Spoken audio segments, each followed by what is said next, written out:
Knock, knock. I'm gonna wash my hands. Hi, Mr. Stitson. My name is Sarah. I'm going to be your nurse today. Quick Houston. I see that the whiteboard is updated.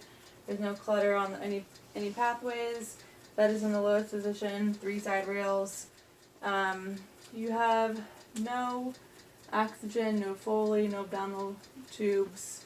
You have a name band on, and then you are Mr. Stitson. You are 52 years old, correct name and date of birth. Water is on the bedside, and call light is within reach. You have no personal assistive devices that you are needing. Okay, so I'm gonna go ahead. So what brought you in here today?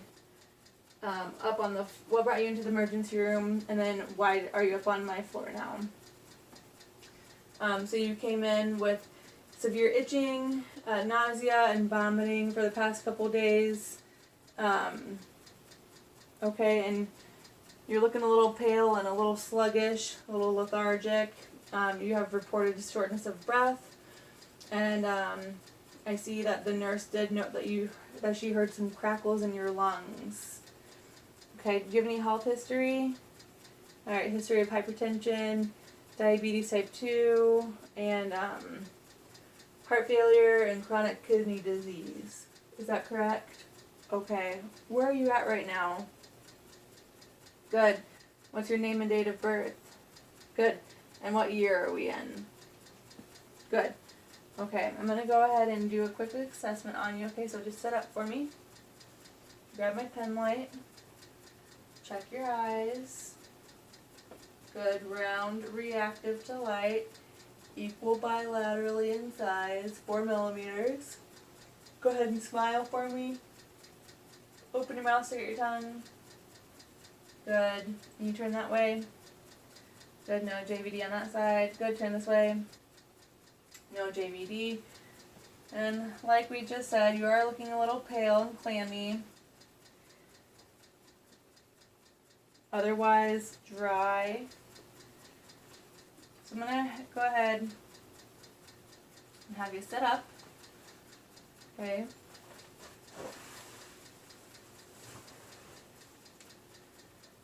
Listen to your heart.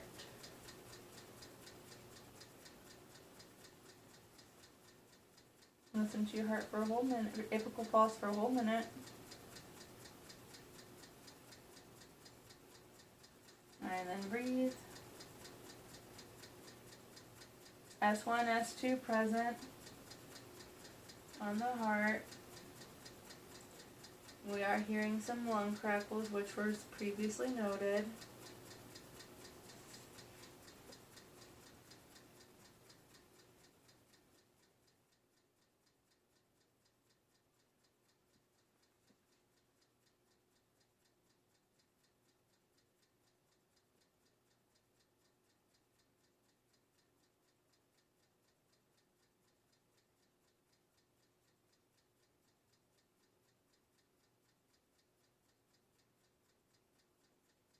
All right.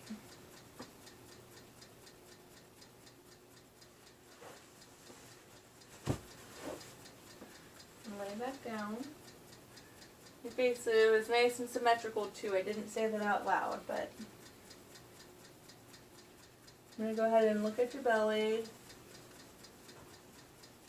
Flat, non-distended. Are you having any abdominal pain? No? Alright, let's take a listen. When's the last time you pooped? Today? Bowel sounds are active in all 4 quadrants. Are you having any pain whenever you urinate or any frequency with that? No? Okay, good. Any pain with touching, pain or tenderness?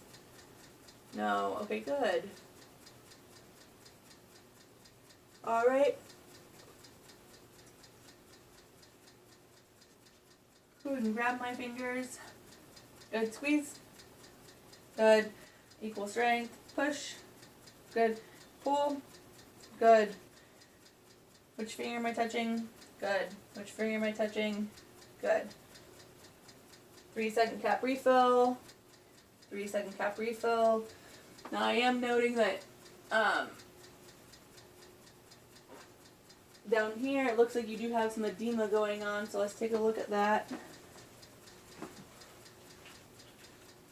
Check your pedal pulses. Good. Which toe am I touching?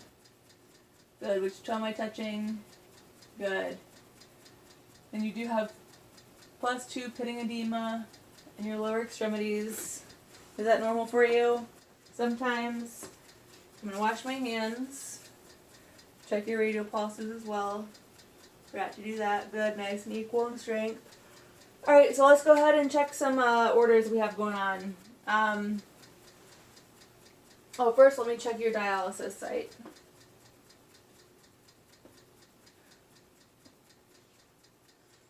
We're going to look at it first.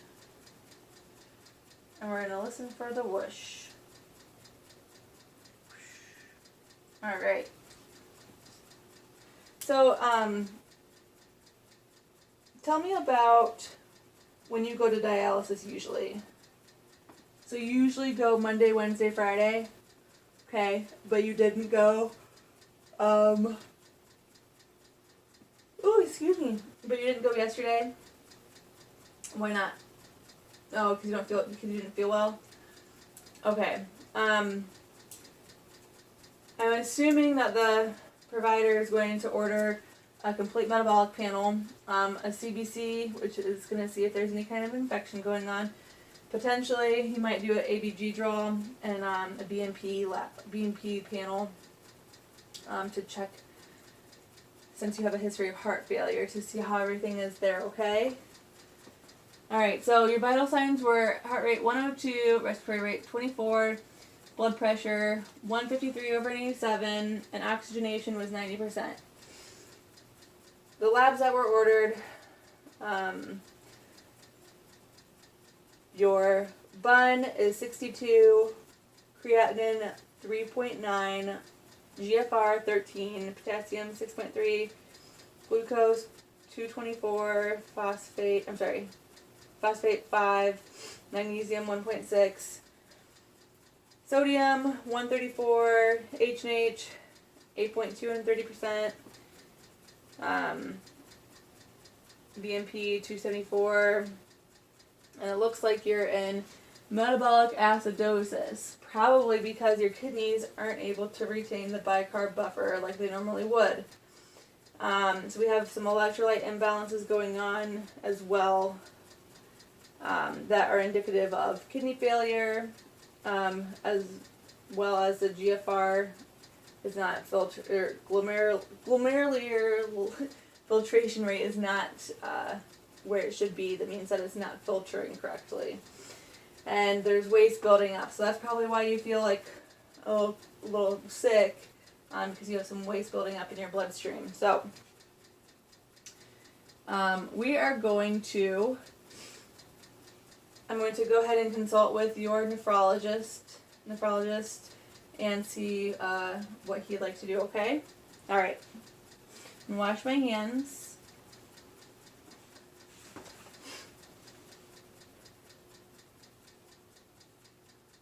Alright, knock, knock, knock. This is Sarah. Alright, the nephrologist talked to your physician here, and he determined that you're going to need some hemodialysis. As soon as possible, the charge nurse of the dialysis unit is working to create a bed for you, and we'll call you back as soon as one is available, okay? Hopefully within the next hour. So I'm going to go ahead and take a peek at your medication list to see what needs to be held between now and then.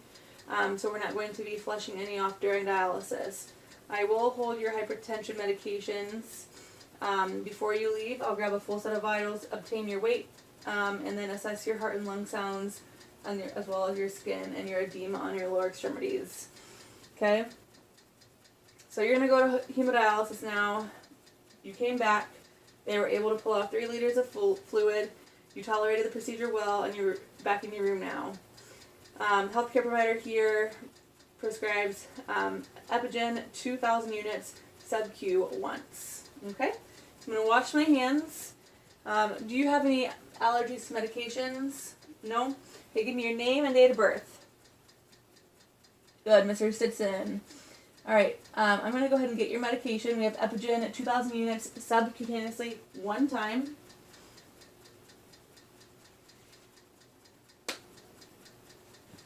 All right, so I have my Epigen here. 2,000 units. I'm sorry, 1,000 units per milliliter. Okay, so I'm going to draw 2 milliliters, and it's going to go subcutaneously underneath a layer of your fat. So that's going to be in your belly. Okay. So first, I'm going to wash my hands, put gloves on. I'm going to clean off the site with an alcohol swab, 2 inches. And let that air dry. We're going to pop the top of our vial, clean it off with an alcohol swab. Get my syringe. Withdraw 2 milliliters of air, inject 2 milliliters of air, and then withdraw 2 milliliters of Epigen to equal 2,000 units. Alright, then we're going to grab the skin, pinch, quick poke, push it in, and then withdraw. Now we're not going to rub or pat that area, just let it sit, and we will cover you back up.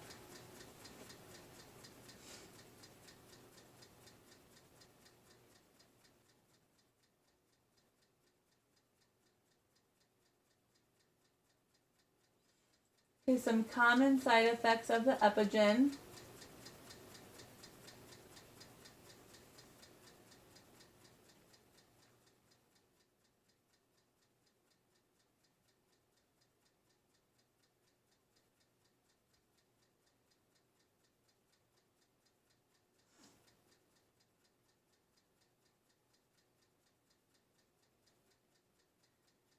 Sorry.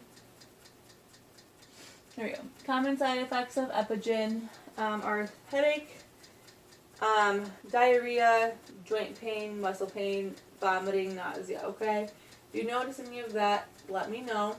I'm going to check your blood pressure regularly, okay? Because we're going to keep an eye on that to be sure that it doesn't go too high, okay? All right. What that's trying to do is it's trying to increase your blood volume. Since you're anemic right now, your H&H is low, so that's trying to increase your blood volume, increase those red blood cells, okay? All right, so Mr. Stinson, before discharging you, I'm going to go over some education. The reason why you likely didn't feel well is because you skipped dialysis. Whenever you don't feel well, that sometimes means that there's a waste buildup in your bloodstream. The only way that you are okay to skip hemodialysis is with a fever and any severe infections, which in that case you should go the following day whenever possible. But you definitely need to be in contact with your dialysis team, okay? Also, avoid foods high in potassium right now, since we're dealing with some electrolyte imbalances. We don't want that potassium getting too high because that can cause some issues with your heart, heart arrhythmia, and you already have some congestive heart failure going on, okay? All right. I'm going to go ahead and report off to Michelle. Michelle, this is Mr. Stinson. He's 52 years old, came in to the emergency room complaining of severe itching, nausea, vomiting. He was pale and lethargic, reported shortness of breath. The nurse and the ER did note crackles in his lungs. Up here, I reassessed him. He had +2 pitting edema in the lower extremities. Definitely in congestive renal failure. Skipped dialysis because he didn't feel well. So we got him dialyzed up here. Took off 3 liters. Says he feels a little bit better. But we're going to keep him up here for a couple days and get his electrolytes back in balance because they were off by quite a bit. So he's received Epigen. one time, 2,000 units, sub-Q, in the right lower quadrant of the abdomen. Tolerated it well, educated on that. I did go over education on discharging and nutrition, and then when to skip dialysis and then what to do. Okay, any more questions for me? Alright, cool. Alright, we'll see you later.